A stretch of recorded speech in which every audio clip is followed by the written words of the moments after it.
Hai semua, Assalamualaikum. So, untuk kali ni saya nak review sebuah filem Malaysia yang setakat ini hanya orang kata apa, ditayangkan di Astro First bermula 8 Oktober yang lepas, iaitu filem Buta arahan Sabri Yunus. Sebelum kita pergi ke review tu, kalau korang perasan ni baju ni, ini adalah baju daripada Joko Anwar April yang dihadiahkan oleh sahabat saya, iaitu daripada Recommend Film. Dan baju ni adalah baju pengabdi setan, tapi saya bukan setan, saya adalah manusia yang InsyaAllah baik. So, cantik lah baju ni. Terima kasih banyak-banyak. Nampak cantik lah. Okay. So, okay. Berbalik pula kepada filem Buta ni. So, sinopsis filem Buta ni.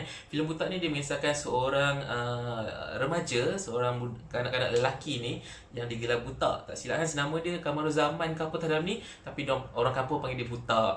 So, dia ni sebenarnya ialah seorang anak yatim, di mana dia telah kehilangan ibu dia yang meninggal dunia dekat Mekah sewaktu buat haji. Dan pada masa yang sama, dia sebenarnya ada bapak tau, tapi bapak dia ni tak balik-balik, tak pernah jumpa dia. So dia ni orang kata apa, tinggal dan dibesarkan oleh kedua-dua ni lah, atuk dan nenek dia. Cuma masalahnya Buta ni, dia ni sangat-sangat nakal, suka buat masalah dekat kampung tu, suka mencuri, suka curi makanan, suka curi perahu. Lepas tu dia menyebabkan banyak kerugian kepada orang-orang kampung. So yang pening kepala ni atuk nenek dia lah nak bayar ganti rugi, sebab filem ini dia latar belakang dia 60-an. So katalah ada seorang yang peniaga ni kat pasar tu minta ganti rugi RM15. RM15 ni waktu sekarang mungkin kecil, tapi RM15 waktu tahun 60-an tu sangat besar ya. So memang pening kepala lah atuk nenek dia. Dan pada masa yang sama, ada satu insiden yang berlaku yang membuatkan si Buta ni dia rasa macam orang kata apa, terasa merajuk. Dan dia ambil keputusan untuk keluar, orang kata apa, lari daripada kampung, lari daripada rumah, keluar untuk mencuri, menyelinap masuk bersama dengan rombongan. Dia bukan rombongan lah, something macam orang-orang kampung yang nak pergi menunaikan haji. Diorang akan pergi ke pelabuhan Pulau Pinang. So dia curi-curi masuk naik lori, dan dia nak cuba pergi ke Mekah. Sebab pertama dia nak orang kata apa, nak sujud depan Kaabah tu, dia nak minta maaf atas segala salah silap dia. Dan kedua, dia nak pergi melawat pusara ibu dia, sebab dia terlalu terlalu rindukan ibu dia lah. Itu antara perjalanan sinopsis cerita ni lah. Okay, so kita tengok sikit pelakon dia. Pelakon utama filem ni iaitu yang memegang watak Buta ni, iaitu Izzuan Fitri. Kalau korang nak tahu, Izzuan Fitri ni ialah dia pernah menjadi orang kata menang anugerah pelakon pembantu lelaki terbaik drama untuk anugerah Screen tahun 2015. Dan juga dia pun pernah mendapat anugerah pelakon kanak-kanak TV terbaik, anugerah Seri Angkasa 2016. Dan seterusnya pelakon yang lain seperti Fimi Don yang memegang watak sebagai Panjang, Melly Amalin, Kaza Saisi, Kaza sebagai penghulu. Lepas tu ada Muda, ada Azman Hassan, ada Khatijah Tan, ada banyak lagi lah kan. Semua pelakon-pelakon yang boleh dikatakan legend dan hebat tau. Sabri Yunus pun ada sekali berlakon dalam cerita ni. Dan itu antara pelakon-pelakon dia lah. So filem yang berlatar belakangkan 60-an ni okay. Dia bahasa dia orang ni kan, ada setengah orang ni saya ada baca jugalah, tengok komen ada orang tanya juga, macam filem ni sebenarnya nak cakap apa? Kejap bunyi Kelantan, kejap bunyi Perak, kejap bunyi Kedah kan, utara lah, Perak lah, Kelantan lah, semua ni kan. So ada juga yang cakap, ada yang ingat macam budak si Buta ni lah, Izzuan Fitri ni macam tak sesuai berlakon lah, kenapa tak ambil terus je budak Kelantan apa semua. Itulah korang asyik nak terjah aja kan. Okay, sebenarnya filem ni dia mengambil logat orang Batu Kurau. Di mana orang Batu Kurau ni, salah satu kenapa dipilih masyarakat Batu Kurau ni sebagai orang kata apa, masyarakat dalam filem ni lah kan. Kenapa? Sebab pertama, sebab Batu Kurau tu orang kata apa, dekat lah dengan pelabuhan Pulau Pinang ni. Dan memang orang Batu Kurau ni sekarang tak tahulah, tapi kira kalau ikut memang hasil rasa sampai sekarang pun, di mana diorang memang bercakap lohat terlebih daripada satu. Memang lohat diorang, sebab diorang macam dekat kan. So macam kejap cakap utara, kejap cakap Perak, kejap cakap Kelantan. So memang bila korang tengok filem ni, korang akan tengok lah si Buta ke mana-mana watak kan. Dia ni sebenarnya orang mana, utara ke, Perak ke, Kelantan ke kan. So itulah uniknya Batu Kurau ni dan kenapa ia dipilih oleh Sabi Yunus untuk dimasukkan dalam cerita buta ni. Okey. So lepas ni korang yang nak pening-pening lah, nak teka apa ni, filem ni filem Kedah ke, filem Perak ke, filem Kelantan ke, filem Batu Kurau lah. Okey. So seterusnya, keistimewaan filem ni kan, apa yang saya suka tentang filem-filem ataupun drama yang dibuat oleh Sabri Yunus ni, sebab dia suka bercerita tentang masyarakat lah, terutama dia masyarakat Melayu lah. So sebab okay, sekarang dah moden, kita kalau nak pergi umrah ke, kita nak pergi haji ke kan, naik kapal terbang. Dan sebenarnya dengar lah cerita yang sebelum ni memang diorang naik kapal kalau nak pergi buat haji semua tu.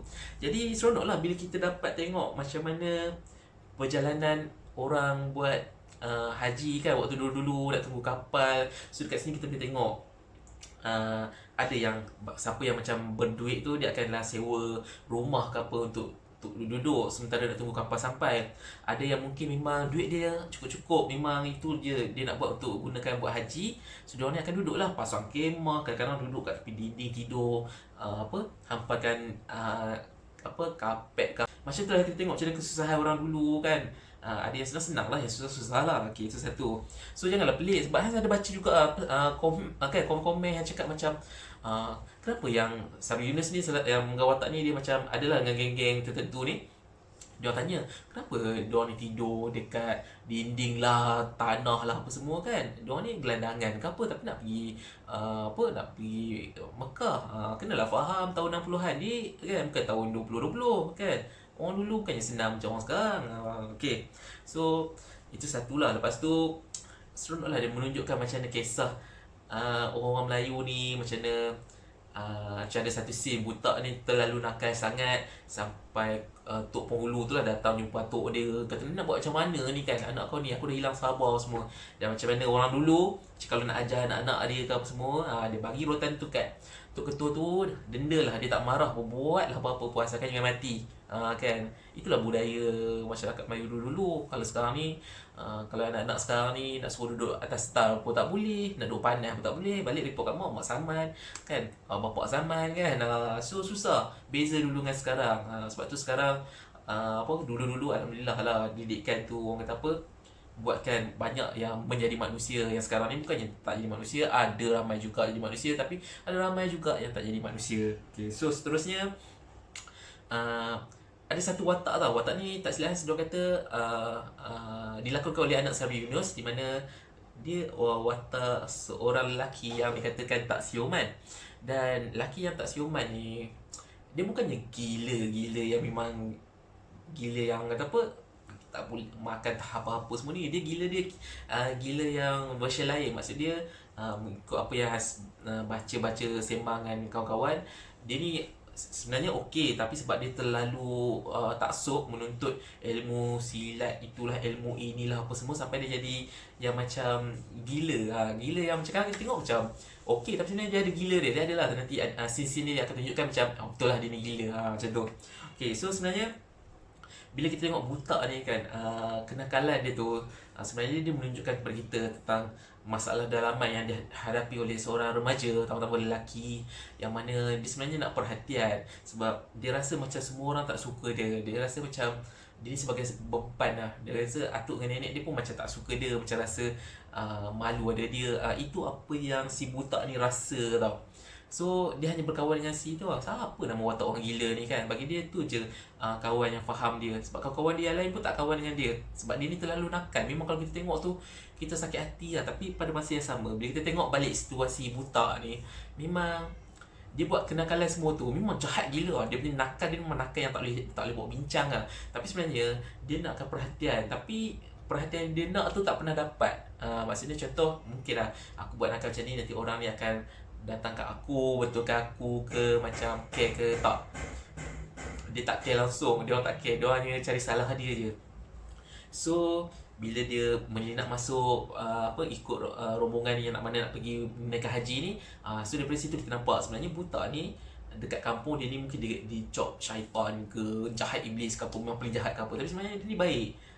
Dia ada sisi-sisi baik dia. Sebenarnya dia baik je. Sebab kita nampak sebenarnya dia ni hanya nakkan perhatian. Sebab dia, yalah, kau mak lah tak ada, bapak tak balik. So dia rasa macam dia macam kenapa aku jadi macam ni, kenapa orang tak sayang aku lah. So benda tu menyentuh perasaan juga lah. So itulah bila dia dah pergi ke tempat apa pelabuhan tu, dan mana dia berjumpa dengan geng jahat penyeluk saku apa semua ni. Dan macam-macam lagi kita akan nampak sisi-sisi baik si buta ni. Itu korang kena tengok lah, takkan nak cerita semua kan. Okay, jadi selain daripada itu Kak Sabi Yunus ni, selain daripada memaparkan kisah-kisah Melayu yang memang sangat Melayu, yang sangat seronok gila tengok, selain itu juga daripada segi permainan kamera, bagaimana orang kata apa, perlambangan dia kepada sesuatu benda. Okay, macam contoh sangat tertarik bila ada juga lah dalam 2-3 scene bagaimana dia nak menunjukkan tentang dia satu frame bagi dua. So ni ada sekumpulan watak pemuda jahat Fimidon lah ketua dekat sini, dan sini ialah buta. So kat situ korang boleh nampak tau macam pertembungan antara jahat dan baik. Yang cantiknya tu bila buta ni di belah kanan baik, kanan kan, so kiri ni macam tak baik. Macam dia tunjuk tu memang cantik korang kena tengok.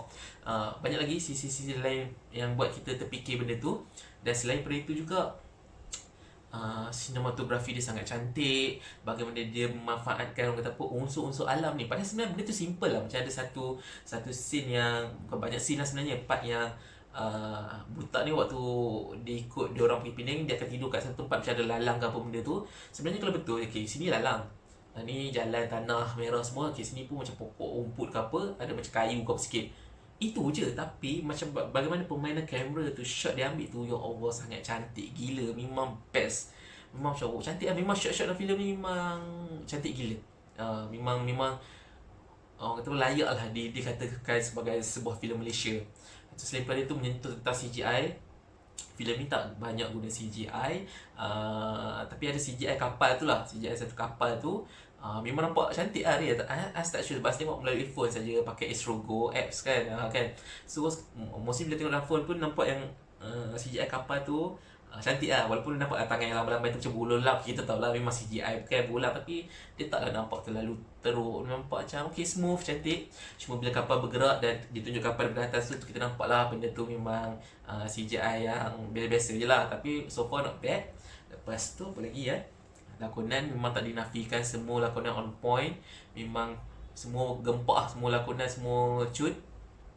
Lepas tu apa lagi nak cakap, tapi so far memang best lah filem ni. Filem buta ni memang best lah, memang berbaloi lah. Cuma Hans ada berbincang dengan kawan lah, bersembang-sembang. Kawan Hans ni cakap sayang lah filem ni sebab tayang dekat Astro First, kenapa tak tayang dekat Pawagam. Tapi Hans cakap balik lah dekat dia, ni pandangan Hans lah, Hans tak tahulah kan, cerita rasa Malaysia ni kadang tak boleh dia agak-agak. Sebab bila kita tengok filem buta ni, vibes dia tu mengingatkan Hans kepada sebuah filem Malaysia juga yang berjudul Jibam tak silap. Macam filem Jibam, kalau korang pernah tengok filem Jibam, yang pelakon dia ada tu yang watak buntat tu kan, budak tu lah. Okay, yang filem Jibam tu pun not bad, memang best filem Malaysia kan. Memang bercerita tentang orang Melayu, memang lawak, memang seronok je, cerita dia pun best. Tapi bila ditayangkan dekat Pawagam, kutipan dia berapa je, ingat memang sikit gila. Padahal filem tu gempak tu.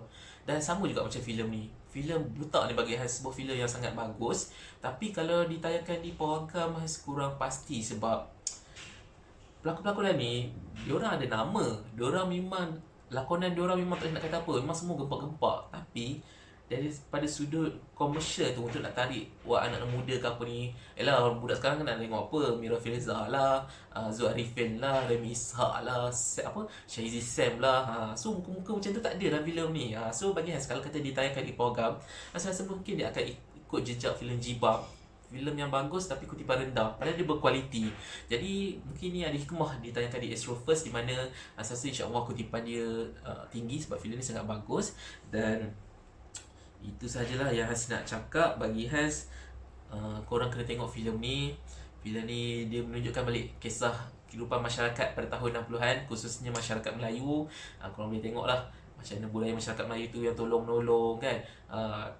Dia nampak lah 60-an tu. Kira kalau kata dia cakap, Hans tak sure bajet filem ni berapa, tapi Hans tinggi juga kot. Tapi kita nampak duit tu ke mana. Daripada sudut props dia pun cantik. Bila kita pergi bila dia tunjukkan scene-scene yang kat pasar semua tu, memang nampak lah kat pasar ni kosong. Sini contoh satu gerai ni sayur, satu gerai ni kuih penuh semua. Padahal Hans rasa tempat tu memang di set up khas untuk filem ni sahaja. Memang tak wujud, Hans tak sure. Tapi kalau kata di set up khas, memang bagus lah, memang cantik lah. Memang props diorang, wardrobe diorang, pakaian busana kostum diorang memang gempak, memang sesuai dengan tahun 60-an tu. Dan Hans sangat suka filem ni. Jadi dari penilaian Hans lah, daripada 10, Hans bagi 8/10. Memang sebuah filem yang cukup menyentuh jiwa, raga, emosi. Memang filem ni filem Melayu yang Hans sangat suka lah untuk tahun 2020 setakat ni. So terima kasih kepada rakan Hans yang sudi berkongsi device Astro Go di mana kita tonton bersama-sama. Dan kepada korang juga, kalau ada Astro Go tu, manfaatkanlah. Kalau ada Astro semua tu, manfaatkanlah, tengoklah filem ni kan. Subscribe lah kan, langgan, beli. Rasanya tak mahal pun, kalau ni murah je, boleh tengok ramai-ramai pula tu. Pasti memang filem ni bagus, memang filem ni best. Filem ni memang kira kalau orang luar tengok pun kita rasa bangga lah, senang cakap. So terima kasih kepada semua kerana sudi untuk tonton penuh review filem Hans, review Hans untuk filem Buta ni. Jadi terima kasih juga kepada Sabri Yunus sebagai pengarah dia yang menghasilkan karya-karya yang bukan sahaja menarik tapi bermakna, memberi sesuatu yang bukannya kosong. Banyak subtext dia, banyak message dia, banyak nilai-nilai kemelayuan dia yang kita sendiri sebagai orang Melayu makin lama makin lupa. Ada yang tak amalkan, ada yang dah buang, ada yang tinggalkan. Untuk kita tengok dan ingat balik tentang kehebatan-kehebatan orang Melayu pada zaman dulu, supaya diteruskan pada masa sekarang lah. Okay, jadi terima kasih sekali lagi. Jumpa lagi dalam review yang akan datang. Tak tahu filem apa selepas ni. Kepada korang yang nak baca penulisan penuh, Hans pun tak sure filem ni Hans nak review kat blog ke tak. Tapi kalau adalah, so boleh layari blog Hans, www.rolodiplikula.com. So kita jumpa lagi. Bye. Assalamualaikum.